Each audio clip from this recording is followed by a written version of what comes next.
We all know Brett, and he's going to come and preach. Oh, is that what I'm doing? Good evening, everyone.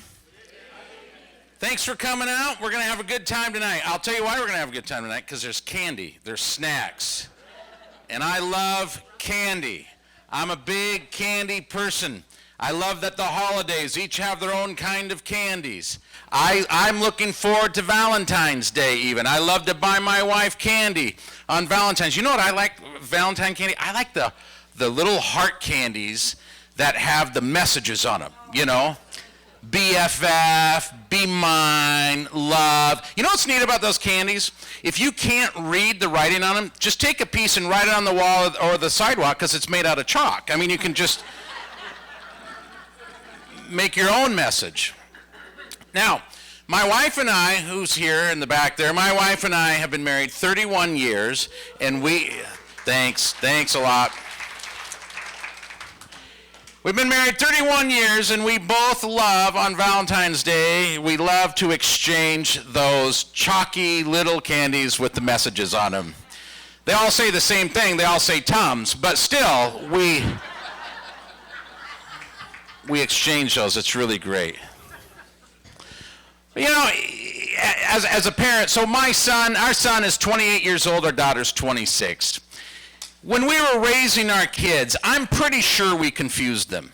And I'm pretty sure we did because my parents confused me. And maybe if you're a parent in this room, you confuse your kids or you were confused by your parents. Here's what we do.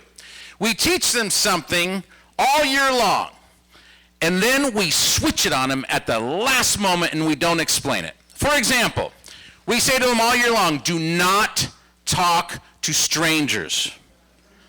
Unless it's December, then you wait in line for 3 hours to go sit on the lap of a man that has a beard and is dressed in red, and you whisper to him everything you've ever wanted, and then you go home and anxiously wait for him to break into your house at night. Doesn't make sense. Very confusing. We say to our kids, do not take candy from strangers. Unless it's Halloween and you're dressed up, as long as they can't see who you are, take as much candy as you want. And then churches have not made this any easier. We've got this trunk or treat that churches do. Here, kids, I've got some candy in my van.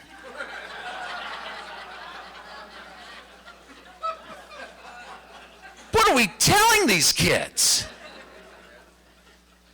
And then there's this one. Put that down. Don't pick something up off the ground and put it in your mouth. That's dirty. That's gross. Unless it's Easter morning. Kids, grab your baskets. Come on out in the backyard. Look in the grass, the beauty bark, and behind the bushes, and look for what a rabbit laid for you last night.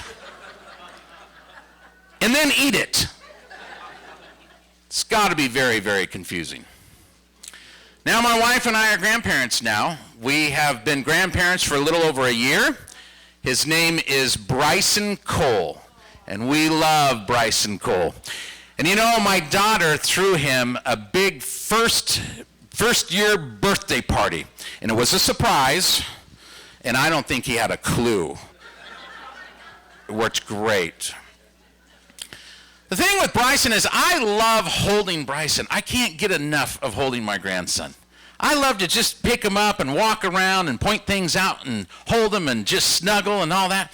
But what makes it kind of strange is I don't really like to hold other babies.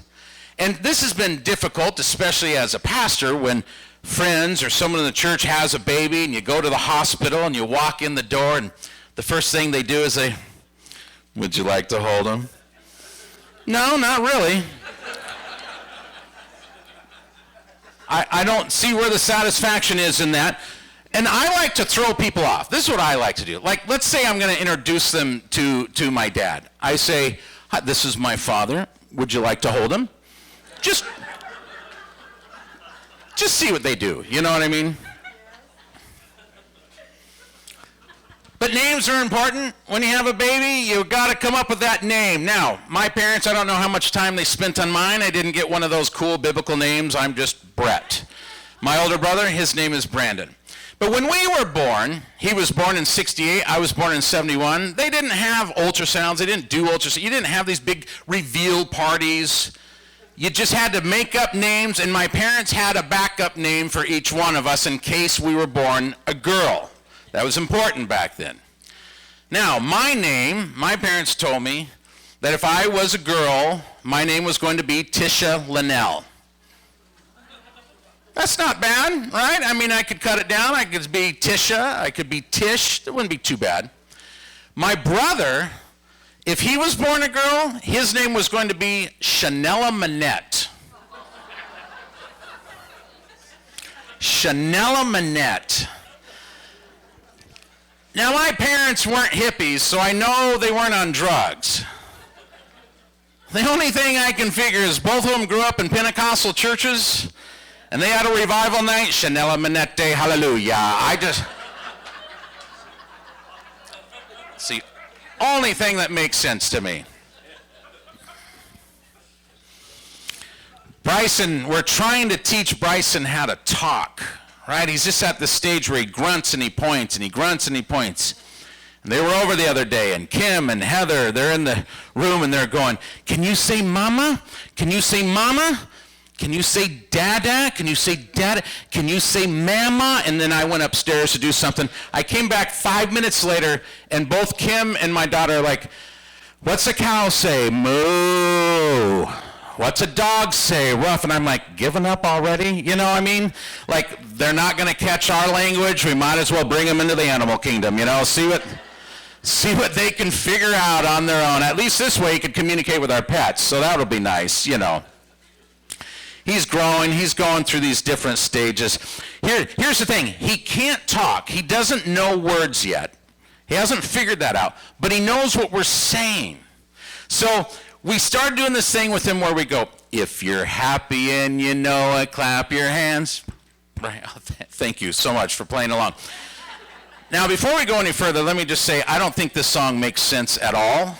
I've never met anyone that was happy but didn't know it. You know, like they just discovered, like, oh, wow, I'm happy. I did not even know that. Never seen that happen.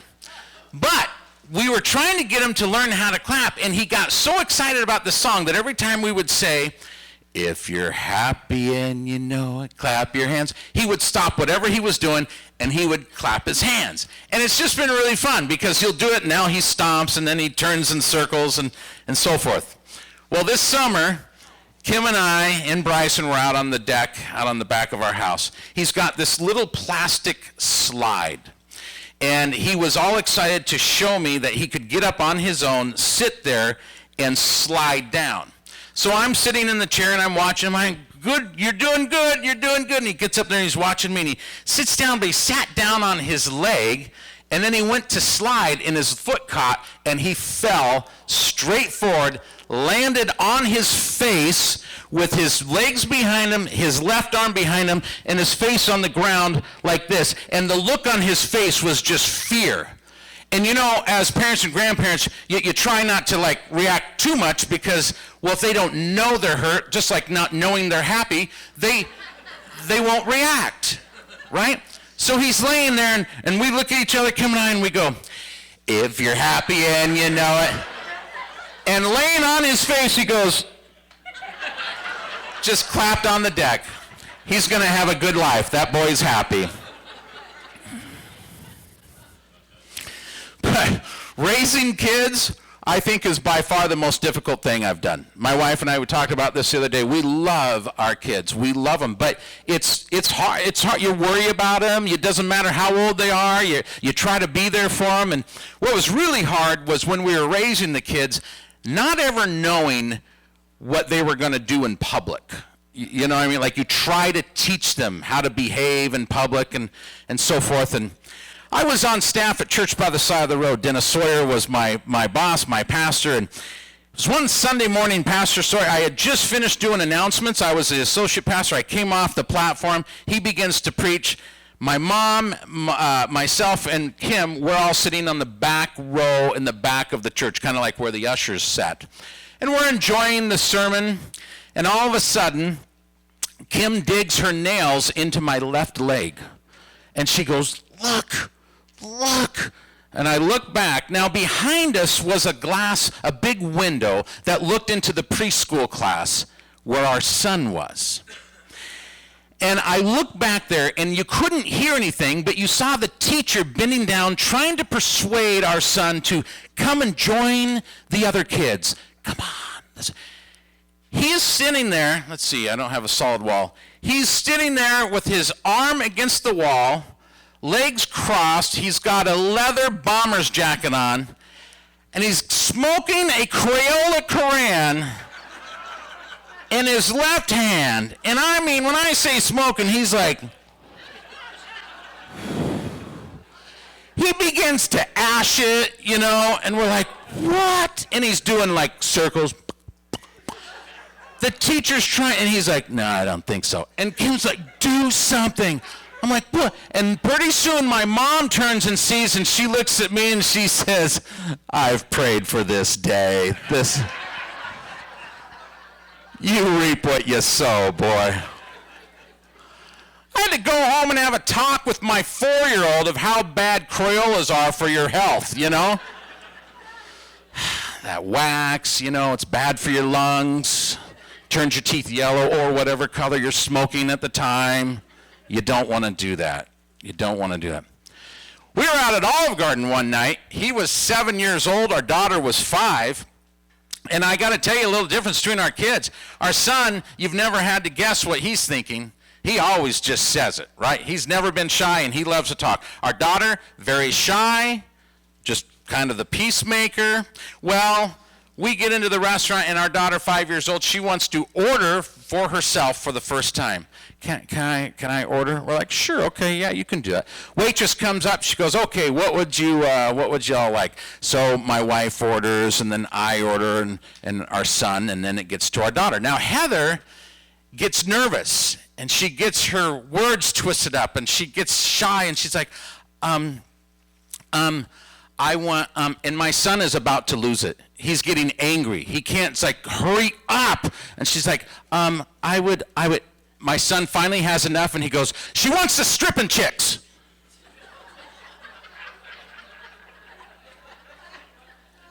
And Kim and I, our face, we're just like, I think he meant chicken strips. The waitress doesn't even miss a beat. She goes, not at this restaurant, honey. Just like that. Just beautiful. Just beautiful. Raising kids is tough. You know, my parents, they wanted to make sure that we talked the proper way out in public, especially when it had to do with using the restroom. They didn't want us to embarrass them or anything like that. Now, when all the other kids in my class were using the number system, 1 or 2, okay, I have to go number 1 or I have to go number 2. My parents decided to get really creative, and this is what they came up with, and this was the rule in our house. If you have to use the restroom, you are to say, big boy or little boy. I have to go, big boy or little boy. Which was okay until the first time we pulled up to a Bob's Big Boy hamburger restaurant. My mom turns around and looks at us in the back seat. You boys hungry? You want something to eat? No. We don't. I don't want anything.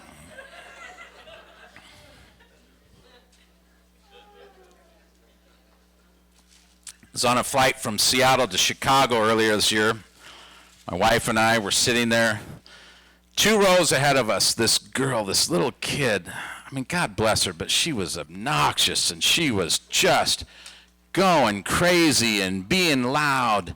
Her mom stands up, unbuckles, stands up in the middle of the flight, turns to her kid and says, do you want a timeout? And I'm like, time out? Out where? On the wing? Where are you? She's as confined as you can be. Do not put her in my row. I don't know what you're thinking. if timeout is punishment, we all have been in timeout ever since you boarded this plane. What is that all about? More than once, I've been on a plane, and the flight attendant has gotten on the intercom and said, "Ladies and gentlemen, we have a passenger on board who is severely allergic to peanuts, so we ask that you do not eat peanuts or open anything with peanuts in it for the duration of the flight." I'm sitting there listening to this while I'm looking around, and half of the flight has cats and dogs and pets on their lap, under the seat. And I'm like, what about those that are allergic to animals? Where do they fit into this? Just once, I would love to hear the flight attendant come on the intercom and say, "Ladies and gentlemen, aboard our flight today, we have someone who is severely allergic to body odor and obnoxious children. We ask that you put on deodorant and muzzle your children for the duration of the flight."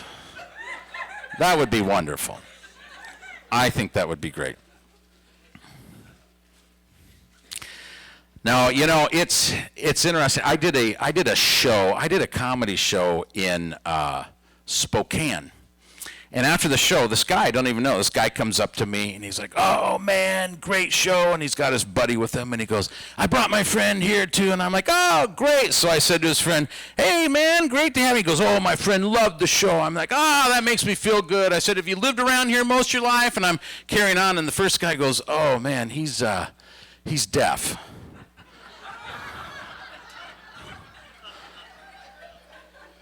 Oh, that's why he liked the show. I see how it is. And there was no explanation. The guys just walked off. Okay, great. I remember another time when my mom was living, I had done a show and it didn't go so well.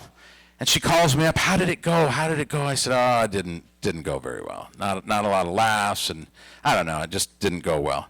And my mom, being the encourager she is, she goes, "Well, Brett, you know that if your dad and I were there, we would have laughed even if it wasn't funny."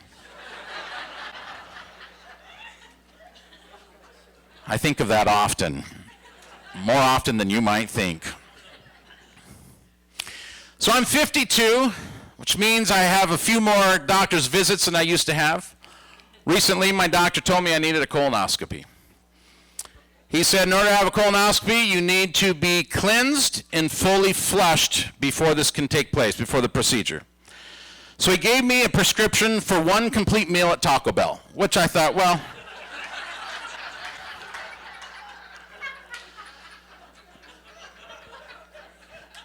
when he learned my disdain for Taco Bell, he went ahead and gave me a different prescription. I go to Safeway near our house to the pharmacy. I go up to the pharmacist. I stay in line for a little bit. It's my turn. I tell her my information. She goes back. She comes back and places a container on the counter that is so big, it looks like a gas can off the back of a Jeep. She sets it there and she says, "Do you have any questions for the pharmacist?" "Yes, I do. Yes, I do." What is that? Every person in front of me got these little containers in a discreet little white bag. They rolled it up, they put it in their pocket, in their purse. What, should I come around back to the loading dock and have you help me put it in my truck? What is this thing? And then I'm like, I have to do a 100-yard walk of shame just to get to the front doors of the store. People are going to know this isn't milk, you know? First time, only time I ever wanted to wear a mask in the store. You know what I mean? Get all the way home, put up on the counter. I'm looking at it. The name of the product in big, bold letters on the side of this container, the name of the product, Go Lightly. Well, there's false advertisement if I've ever seen it. Did I go? Yes, I did. Did I go lightly? Absolutely not. I'm reading the instructions on this, and in the instructions it says, we recommend you walk around as walking will help. So I did, and my walks quickly turned into runs. It was just a very, very bad experience. I finish being cleansed, I go to the clinic. They bring me in the back, and they've got this area curtained off, all these little sections curtained off for each patient. The nurse brings me in, she sits me down, she hands me a gown, and she begins to explain to me what this procedure is going to be like. You're going to put the gown down or on. She slides the curtain for privacy, so thin a blind person could see through it.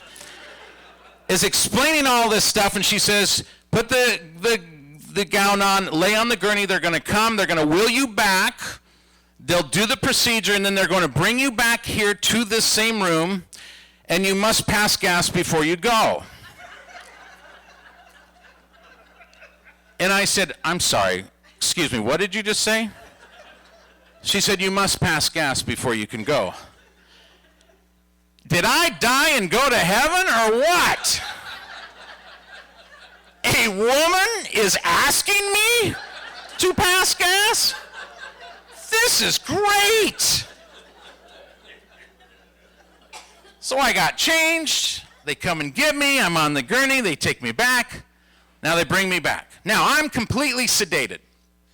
This is what I wake up to. The nurse shaking me saying, Mr. Hollis, you can go now. That only means one thing.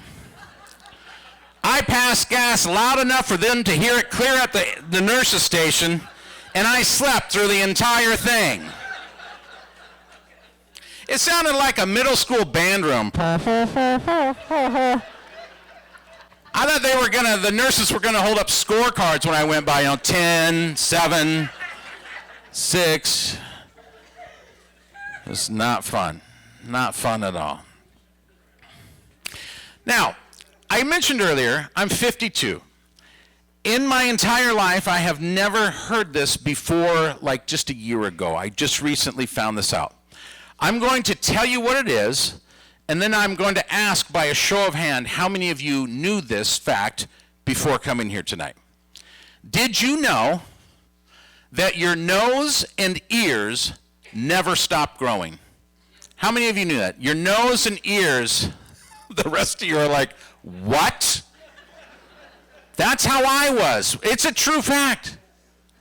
This is not good news.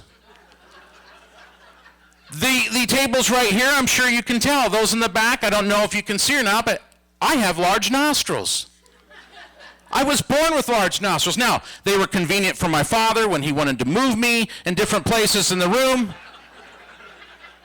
That was fine. My childhood was a little different, though, than my friends. I couldn't, my dad didn't want me to stick my head out the car window because he said it affected his gas mileage. It was just, it was tough. Your nose and your ears never stop growing, yet the older you live, the rest of you begins to shrink. So your nose and ears never stop growing, the rest of your body begins to shrink. Can we talk about Methuselah here for a second? Oldest man to ever live, 969 years old. What does a man who has ears and nose that never stop growing, but a body that shrinks for nearly 1,000 years, what does he look like?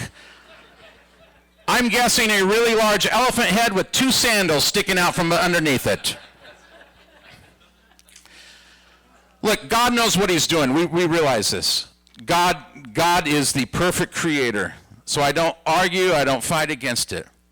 But I think it might be better if it wasn't the nose and ears that never stop growing. What about the arms? I think the arms would be great. And I don't mean like excessively, but maybe 1 to 3 inches a year,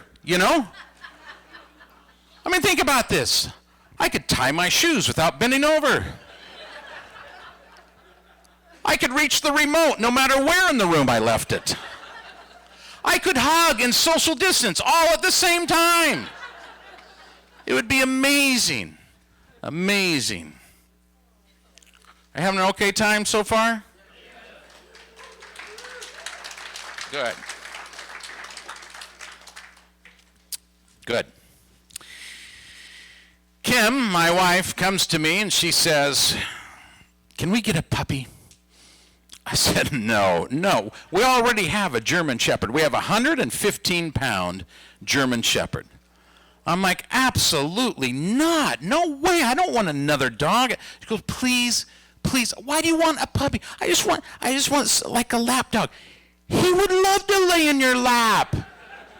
He would love that. No, I just want a puppy. Now, I have to tell you, as the head of the house, I put my foot down and I said, no, absolutely not. We're not getting a puppy. We've had the puppy for about 5 years now. Because that's what compromise looks like in our marriage. It's a Toy Aussie Shih Tzu mix. So she's about this big and her tongue is about this big. Her name is Maxie. And for 5 years now, every morning, I wake up with Maxie standing on my chest like a pygmy goat on top of a mountain, cleaning my nostrils with her tongue. Every single morning. She has stuck it up there so far, my left eye moved one time. It was just I understand I have large nostrils. She might mistake them for her food dish, but still. So I tested positive for COVID-19. Don't worry. Doctor says I'll be fine in like 5 to 10 days. But now I've had COVID 2 times because I'm an overachiever. And the first time I had COVID was early in the beginning when it was becoming a new thing. People really didn't know much about it, right? And I go to my doctor, and he's checking things out, and he goes, you know what? I want you to go get a COVID-19 test because I think you might have this new virus. I'm like, oh, okay. So he wanted Kim to do the same thing. She's having the same symptoms as me. So we get in our car. He tells us, okay, it's down behind the hospital. So we drive down, and there's this big makeshift plastic garage at the back of the hospital, and we pull in. It just seemed kind of sketchy, you know what I mean? And we pull in, and there's a person in a hazmat suit that looks like they just stepped off the space shuttle. And they turn around, they're like, and they're walking towards us, and we're like, oh, wow, okay. She says, crack your window, please.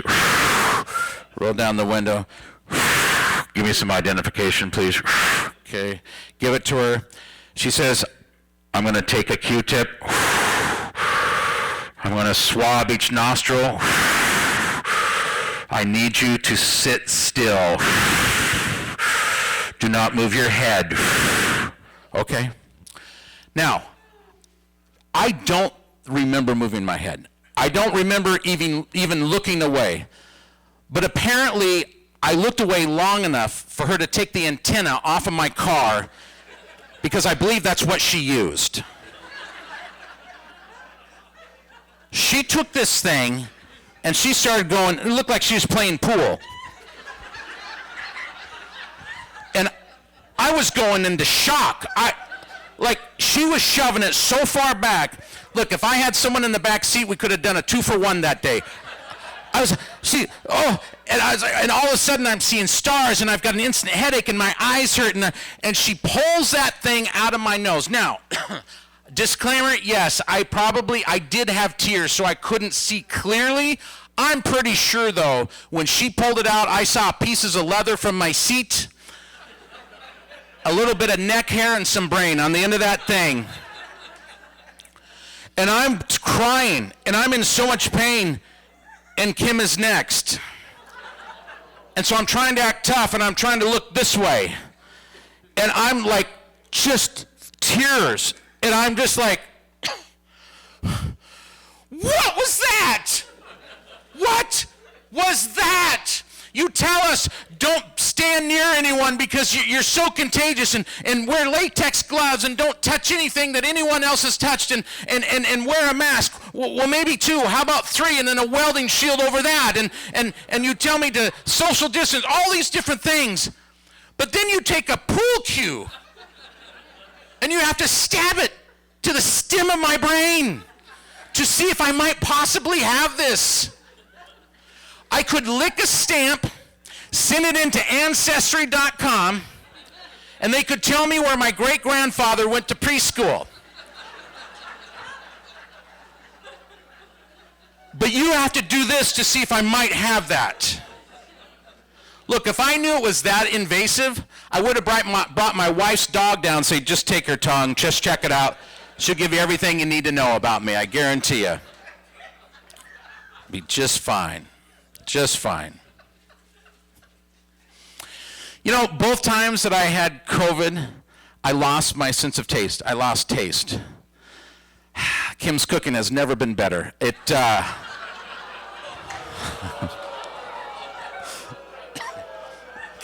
Okay, all right. I'm sorry. You're right. That was a tasteless joke.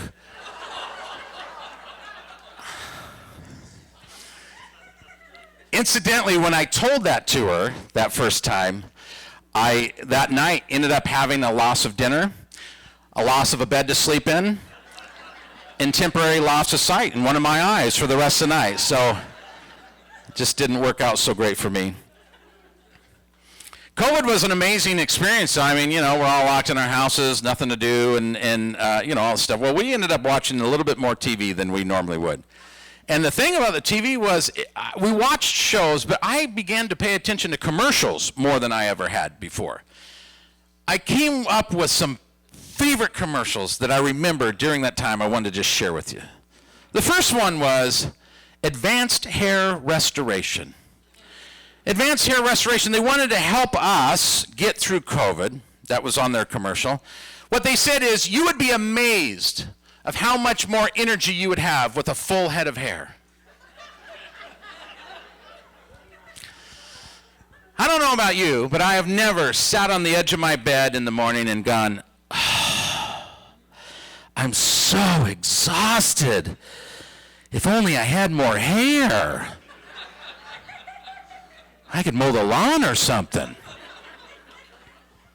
And if that theory is correct, my uncle with a really hairy back, he'd have a lot more energy than he does right now, but no. And then there's KFC. KFC came on with Beyond Fried Chicken was their commercial. It looks like chicken, smells like chicken, tastes like chicken, but it's not chicken. It's plant-based. So plants are identifying as chickens now.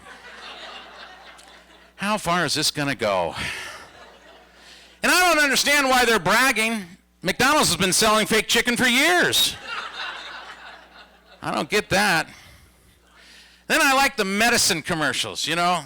They come on with these medicine commercials. There's this one that says, before taking this medication, let your doctor know if you have a heart condition. Isn't that his job? What do I pay him for anyways? Then another one that came on and they said, do not take if severely allergic. Is our society this stupid? Are people like swelling up with hives like, I still want to take it, bring it here, it's working. How are we getting through life when we're refusing to not take it if we're allergic to it? And they said severely allergic, so you can be kind of allergic, but just don't be severely allergic to it. I picked up, when my kids were younger, I picked up a box of Alka-Seltzer Plus day and night. Get home, I look at the back of the box, it says in big bold letters, do not use to sedate children. Well, wouldn't sedating my children put the plus in my day and night? Just asking. Just wondering. Now, you know, you go from watching all the TV, and then now, of course, it's a couple years later, we're all coming out of this, but it's interesting because during that time, we ended up getting Netflix, Hulu, Disney Plus, and Prime. And so Kim and I will sit down on a weekend, it's a pretty regular routine, we'll sit down on the day off and we'll have a movie night. So we get on the little Fire Stick and we're looking through and we spend 3.5 hours watching about 37 movie trailers. And then we're too tired to watch anything and we go to bed. And that's how we spent That's how we spent our night doing that. But you know what I love? I do association a lot, and when I would go to the movies, I always would get a Coke. I'd get a Coke and a candy. And I love having a Coke when I'm watching a movie. Now, let me ask you this. Coke or Pepsi? Oh, good sister. Coke or Pepsi? All right, let's say this. Whoever would have Coke, raise your hand. Oh, hallelujah. All right. Raise your hand if you'd rather have Pepsi. And this is why global radio outreach is important. There's still a lot of souls that need to be saved. Coca-Cola is so good. It's like the Holy Spirit in a bottle. I mean, it is so good. But it's so weird. I have friends, I think they say it out of like they care for me, but I like to have a good cold Coke every once in a while. But I have friends, when they find out I like Coke, they go, oh man, Coke's terrible for you. Two examples they always bring up. Do you know that someone one time put a tooth in a glass of Coke all night and it disintegrated? Okay, first of all, how do you drink your liquid? I don't fill it up into my mouth and go. It's not in there for 12 hours. It's not like a pool party for my teeth. I'm not sleeping with this. That's why I use a straw. It goes past the teeth and down the throat. And how did this experiment even start? Is someone like, hey, give me one of your teeth. I want to try something. Just one of the ones you don't like that much, one you don't use very often. Just let's try this. And then the other one they always bring up to me is this one. Do you know that a can of Coke will take acid off of your battery on your car? And I'm like, so it's a great antacid. What is the problem? I am acid free. You should be celebrating with me this experience. But no. Oh, I'm sorry. Were you talking to me? Oh, sorry. I said I told my son that many times. Wait, are you a Coke drinker or a Pepsi drinker?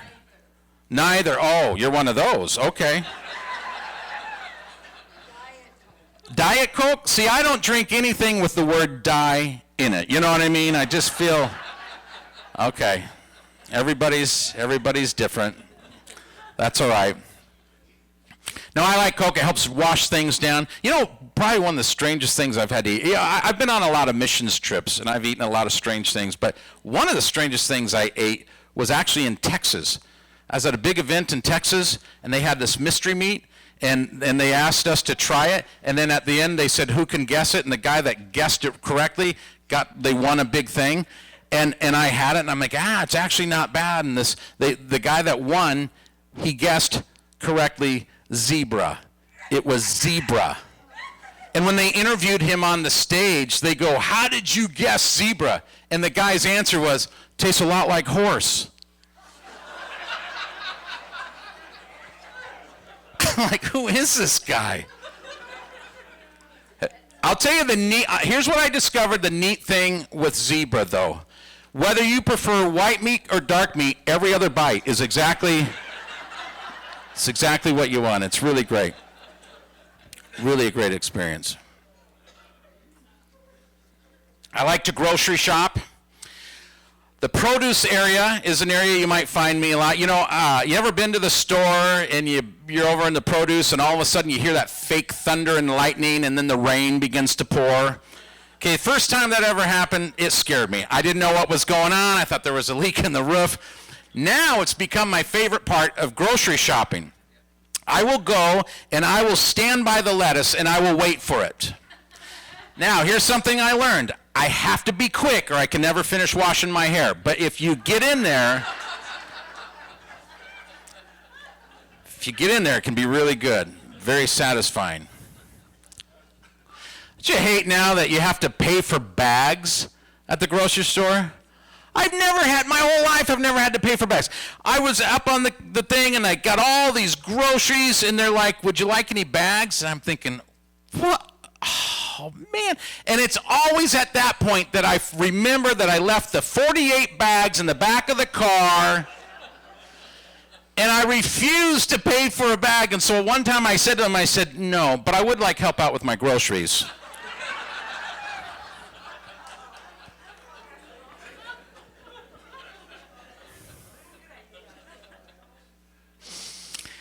summertime. You know, I live in Federal Way. It's also known as Felony Way. And Federal Way, you know, we moved into a crime watch neighborhood, and that's exactly what we do. We watch crime most every day in our neighborhood. But I actually really like our neighbors. We've lived there 23 years. We really enjoy our neighbors. This neighbor across the street, though, we kind of have this little battle. To be honest with you, he's pretty jealous over me.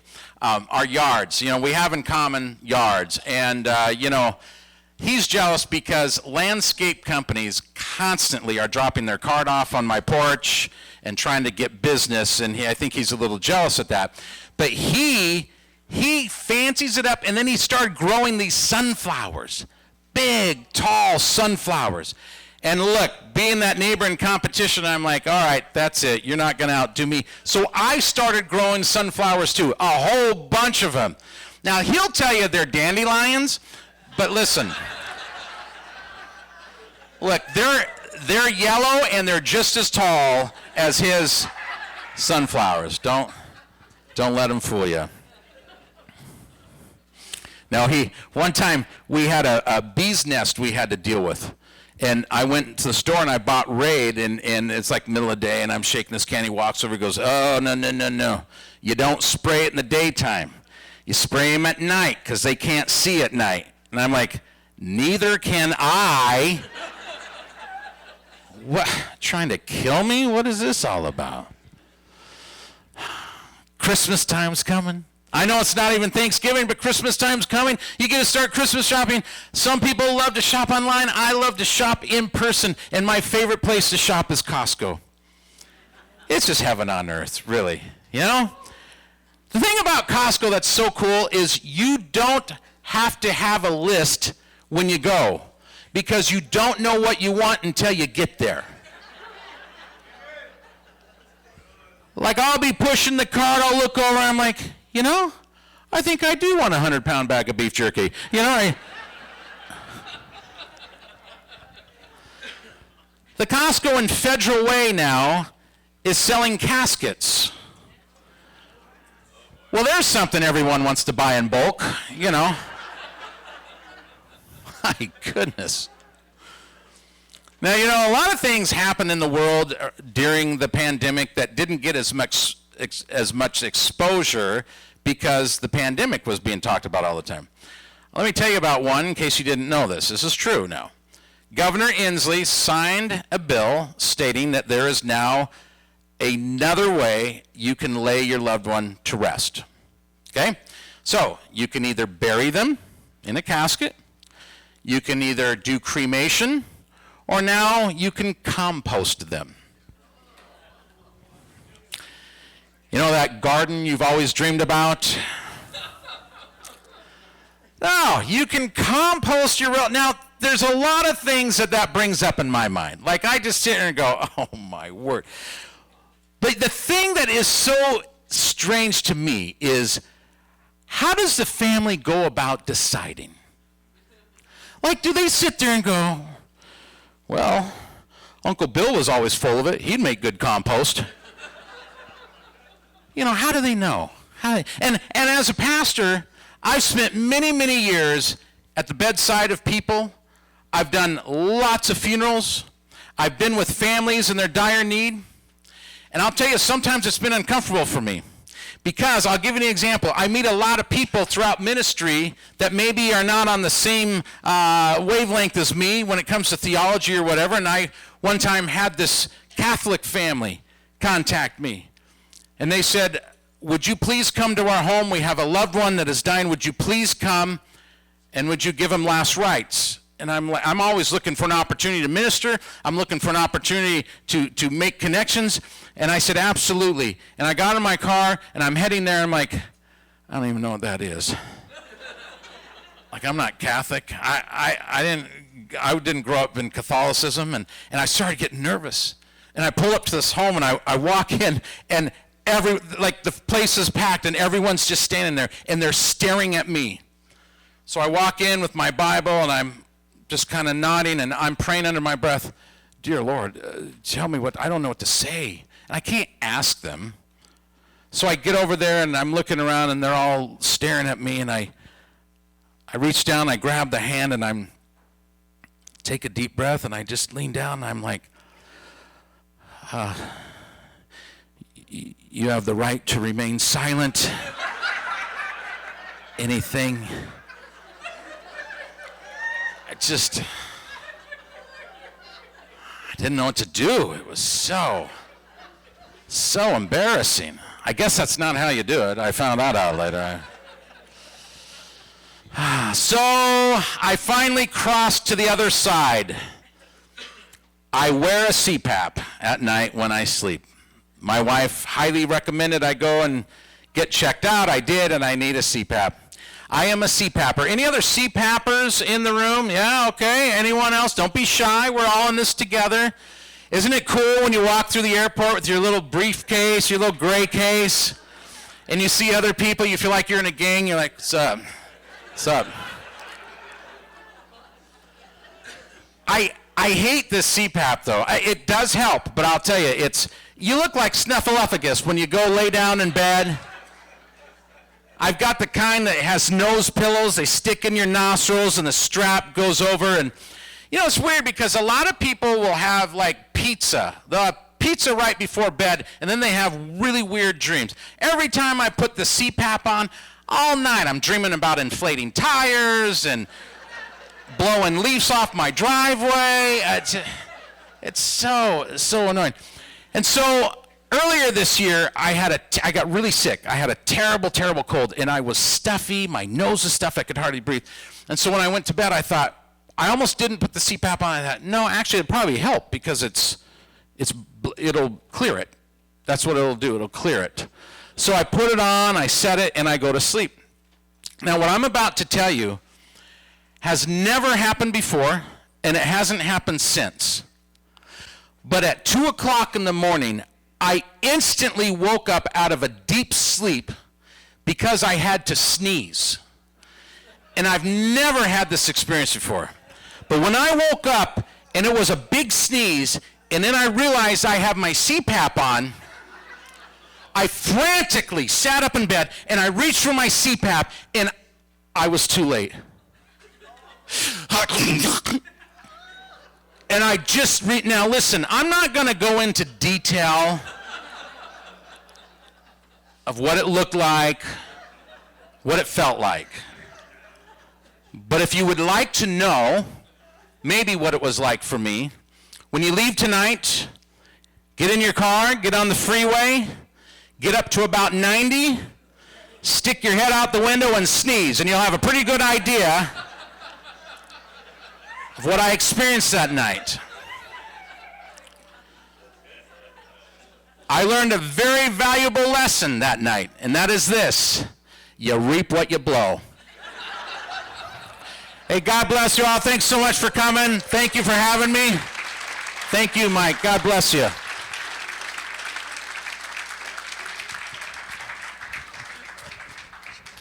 Oh, thank you, Brett. Thank you, Brett. Well, you'll all have something to remember tonight, okay? I'm not sure, I don't know. Yeah, you probably want to remember it. It amazes me, though. He got up here. This is what youth will do to you. He thinks he's old, right? But he got up here. Did you notice any notes anywhere? No, I couldn't see any notes. But I get up here to say 3 or 4 things, and I got to have notes. Because you got married, or you were born the year before I got married, so it's a little bit younger. But thank you for that. Thank you all for attending this evening, and thank you for all of you who will be attending on YouTube. We're not broadcasting live tonight, but we're going to edit this tonight. If in case there were any bloopers, we're going to get those out of there, Brett, wherever you are, and clean it up so that you look really good online. Okay. And then we're gonna post it later. And but the reason that we're here tonight is not only to have a good time, but also to bring your attention to the worldwide ministry to Muslims that we have. We've been at this officially for 33 years now, reaching Muslims. Got the call to do it in 1987, when we were still in Papua New Guinea and waited on God for a long time before we got started, but came out of Papua New Guinea. 1991, we began to broadcast, working with former Muslims and other people who were indigenous to the culture, and broadcast to them. And about 15 years ago, the Lord led us to shift over to internet radio broadcasting and blogging websites, and that's been growing. We designed our own system for doing that, and we're still building on it. And Emmanuel's here tonight that's doing some more building on it now, and some more adapting and making it more effective than it's been. But it's been effective, and we're excited about that. It's a lot of wonderful things are happening. You see, I got to read my notes, right? You know, we've had about 10,500 listeners in the last month. Okay, now that may seem small to you compared to K-Love. It is small, but we're just getting started, and God is doing some wonderful things. And we reach in that particular period of time, we had listeners in 164 countries. And so we know that we're getting around the world. We on in a bunch of languages and had hundreds of requests for salvation and for discipleship. And God is doing some wonderful things. And yet still, we've really only just begun, because we've got more languages to add. We've got more websites to add. We've got more radio stations to put up. It's basically, God has given us a way. We've created this network that is basically a worldwide bullhorn, or a bunch of them, and we can find indigenous ministers all over the world and give them a piece of this, give them the opportunity to reach. One of our guys he's in Kenya, and he's not too technical, but he's working in the Swahili language, and he's just amazed and excited about the countries that are connecting with his website and how he's being able to minister to people. And he's a pastor, you know, and what I'm saying is we can put this thing. I get to be the guy that turns loose the flying monkeys on the whole Muslim world, you know. And so we're excited, but to continue to cause it to grow, to continue to add those languages and more outreaches, we need your help. And so we gather like this once in a while. We had our banquet earlier in the year, and we took an offering at the banquet, and actually we set a goal and had a wonderful offering. But since that banquet, the listenership on our radio stations has doubled in just a few months. And so God is doing some wonderful things. And so we're gathered here again because we need your help, because we'd like to take an offering this evening to make sure that these people that you see here in all of the places that you see them get to hear the gospel in their very own language and get to connect with somebody that can not only lead them to the Lord, but disciple them and encourage them. God is doing wonderful, wonderful things. But we're gonna give you the opportunity to take an offering this evening. In the center of the table, you'll find some slips, some courtesy, we call them courtesy slips, and envelopes, and some pens. And so as the Lord leads, participate in the offering. You can put cash in there and put your name, please, because we'd like to say thank you if you do that. You can put a check in there for any amount that the Lord leads you to give. There's also a place where if you're using credit card, you can fill that out. You don't have to put your credit card in and give it to me. No, you can just fill out the information, put the amount that you'd like to give with your name, etc. And put it in the envelope and leave it on the table, and we'll have someone collect it when we finish. But we thank you so much for coming here, and I want to give you a few minutes to connect with that and to fill that out. But God is doing wonderful things, but you're a part of the wonderful things that he's doing. Yes, question. Yeah, you probably can give on the church app. If you go on to, you can go on to globalradiooutreach.org and give there. You can go on to pcseattle.org, and there's a place on the church website of the church app. All kinds of ways to do that. So if you can't give tonight, log on to the website, and you can do that, globalradiooutreach.org. Take a slip with you. But go ahead and fill that out. And we want to thank you so much, not only for coming this evening, not only for laughing with us. No, I won't say that. I was gonna pick on you a little bit, Brett, but I want to let it go now. So, yeah, yes, you can. And if you want, yes, if you want to take it home instead, take it with you. You can put a stamp on it, mail it back to us. Our address is on there. And we thank you so much. Any other questions about that? Any other questions? Any other comments? Rebuttal? Or if you got any rebuttal, he's standing right back there. Yes. Yes. Yes. Yes. We have Arabic for the for the West Bank. They can access it. Yep. As a matter of fact, you can access it. There's a radio station that we've got, and it plays on a website called Bisharat Isa, just like the word right there, bisharatisa.org, and it's playing there. You can go listen to it. As a matter of fact, if you want to, go to a website called godradio.online, and a big map will pop up, and you go anywhere on the map and click on the map, and a pop-up will drop down, and then you can click on whatever radio station or website you want to engage. You won't be able to read any of it because it's all in Arabic, Farsi, Urdu, Bengali, all of the languages that the Lord has given us, and more. Uyghur, that's a big one. You probably don't know Uyghur. We got Russian. Why do we have Russian? Because all of the ex-Soviet Central Asian republics have their own language, but the street language is Russian, so we can reach them all, you know. And when the Soviet Union, it's kind of a funny thing, when the Soviet Union closed and all of a sudden the media says 97 million Muslims discovered, you know. Well, there are a whole lot more of them than that there. And they weren't, you know, they were there all along. It didn't matter that you think you just discovered them. They were there. But God's given us opportunities to reach them. Kazakh, Kyrgyz, Tajik. Because God has given us people that we can put to work doing that. And so thank you. Thank you so much. Thank you for being here. Thank you for coming out this evening and for listening to us. There's a display out here. If you want to stop at the display, there's information. There'll be a small pamphlet there. If you're interested in our newsletter, you can sign up for that there. If you want to become, let me see, no, my prayer team sign up is not out there. If you, I should have put that out there. Having been with me this long this evening, you know you'd want to sign up for my prayer team. So thank you. We're going to pray now. Heavenly Father, thank you for your goodness to us this evening. Thank you, Lord, that you brought us all together. Thank you that Brett did such a good job and gave himself this evening to us, Lord, so that we could enjoy this evening together, but also so that we could do something significant to advance your kingdom for the gospel around the world, Lord. In Jesus' name, we pray that you would bless that thing, Lord. And Lord, be with us as we go. Bring everyone home safe. But remind them, Lord, to pray for what you're doing around the world, because it says we'll reach them and then the end will come. Thank you, Lord, in Jesus' name. Amen. God bless you. I think there are still snacks, so get into the snacks. The coffee's decaf, so you can drink as much of it as you want and enjoy one another's company. Thank you.